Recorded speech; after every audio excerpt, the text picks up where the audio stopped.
The events at Watergate in 1972 opened America's eyes to the largest scandal in American history. As a result, politics were changed forever. The presidency would never fully recover from the distrust and the impression left by this scandal, which was covered up by Richard Nixon. In this video, you'll find out how much Nixon knew about the scandal, when, and how it led to the end of his presidency. We'll also see how the scandal affects subsequent presidents. One could say the scandal was formulating by the Pentagon Papers leaked by Daniel Ellsberg. The Pentagon Papers eroded public support for the Vietnam War because it revealed American information that the government had contested against. This is crucial because it makes Ellsberg an enemy in Nixon's eyes. Soon enough, this led John Ehrlichman, the president's assistant, to assemble the White House Plumbers, which were a group made to prevent information leaks throughout the White House. They unsuccessfully attempted to obtain information from Daniel Ellsberg. The plumbers would harass Nixon's political enemies through tax audits, legal action, and more.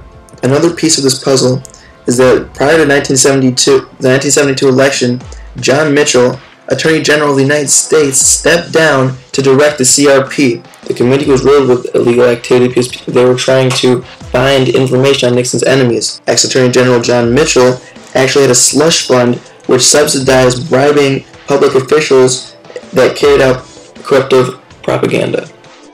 This is what eventually led to the Watergate crisis, where they bugged and stole information from the Democratic National Committee. The first time they broke in successfully and planted 2 wiretaps in the committee. As one of the wiretaps broke, they had to go back in a second time, emulating the room cleaners of the hotel by putting tape on the door handle. Frank Wills, a security guard on the bottom level, saw the tape and removed it. However, he ended up catching them because an hour later, when he looked back, the tape had reappeared and he had known that the cleaners had gone home for the night. So he called the police and the 5 men were caught. As 2 of the burglars left contact books behind, they discovered a paper trail which led to E. Howard Hunt, one of the White House plumbers. At this point, investigators realized if the White House was involved, there might be more to this project. The Watergate case at the time was actually almost virtually insignificant. At this time, Nixon is still not concerned with Watergate though, and is more concerned about the press knowing the break-in with Daniel Ellsberg. As a result, the Watergate scandal cover-up takes fold, and Nixon instructs Bob Haldeman to instruct the CIA to block further FBI investigation into finance behind the Watergate crisis. Bob Woodward and Carlos Bernstein at this point are trying to dig deeper into the Watergate crisis and are being fed by Associate Professor of the FBI Mark Felt, also deemed as Deep Throat, to protect his identity in the White House. Soon after this, Nixon is re-elected in one of the biggest political landslides in United States history. On a side note, this is actually what Nixon really wanted, because he had to substantial lead against his Democratic opponent, George McGovern. 2 months after his re-election, the burglars are tried before John Sirica in legal court, and are convicted of conspiracy, burglary, and illegal wiretapping. At this point, the burglars are given hush money, as means to keep them quiet in court. They were implored to plead the fifth and do whatever it takes to keep quiet, and everything was fine until John Sirica, the sharp judge, when he asks if anyone from the White House was involved in the Watergate crisis. They said they didn't know, which led him to ask who was paying the burglars' legal bills. The CRP paid the burglars right out of their company funds, subsidized by Nixon. John Dean, seeing this, realizes this is out of control and warns Nixon against continually trying to cover up the scandal. We have a cancer within, close to the presidency, that's growing. There's a problem with the continued blackmail. It'll cost money. Nixon is getting paranoid at this point and ousts John Dean and Bob Haldeman in an attempt to salvage his presidency. However, this only backfires and is actually just peeling back more layers of his protective circle, thus making him more vulnerable.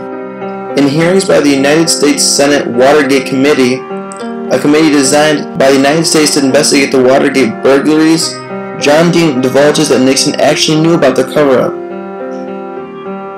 Also in these hearings, Alexander Butterfield reveals Nixon's hidden tapes. Since Roosevelt's time in the Oval Office, presidents have been using tape recorders to record secret conversations and events that are happening. Nixon did this comprehensively. Nixon had done this most extensively through any precedented in history at this point. He was subpoenaed by the court to give these tapes up, but he used exclusive executive authority to refuse giving the tapes. When Archibald Cox tries to subpoena essential tapes, Nixon refuses and asks his Attorney General Richardson to fire Cox. Nixon asks his Deputy Attorney General to do the same. He also refuses, and Nixon fired him. When Richardson refuses, this came to be known as the Saturday Night Massacre.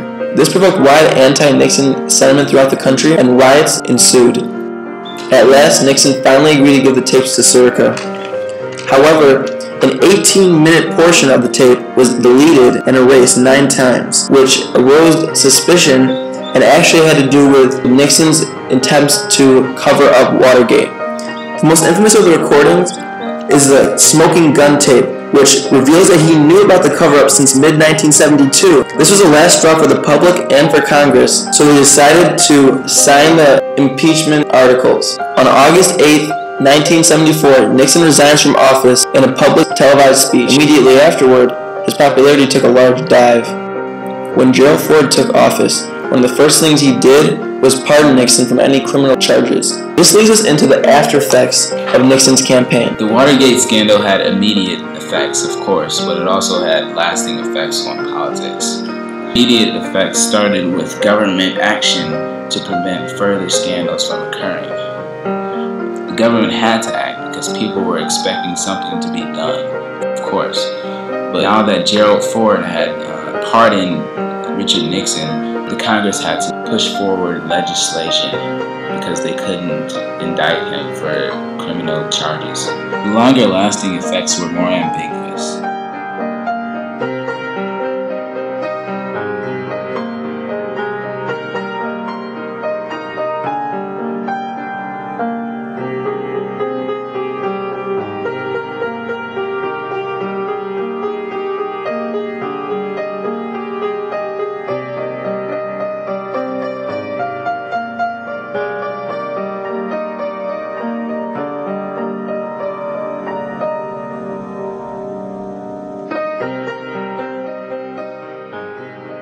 At this time, people were not only suspicious of the government, but there was a sense of political legitimacy that was declining in the people. The sentiment that our political structure was as rigid and as virtuous as before just completely went down the drain. This trust limited the leeway of subsequent presidents in the future. In contrast, Clinton's assertion that the investigations were politically motivated and irrelevant delves into his personal life. The fact that people had high expectations for him in the beginning made this 10 times worse. Nixon was considered one of the most admirable men at the time of his first election, and was destined for re-election even before Watergate, which sparks curiosity as to why creep resorts to illegal activities.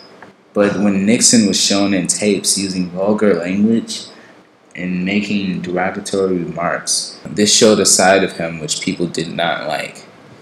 In contrast, Clinton's assertion that the investigations were politically motivated and irrelevant delves into his personal life.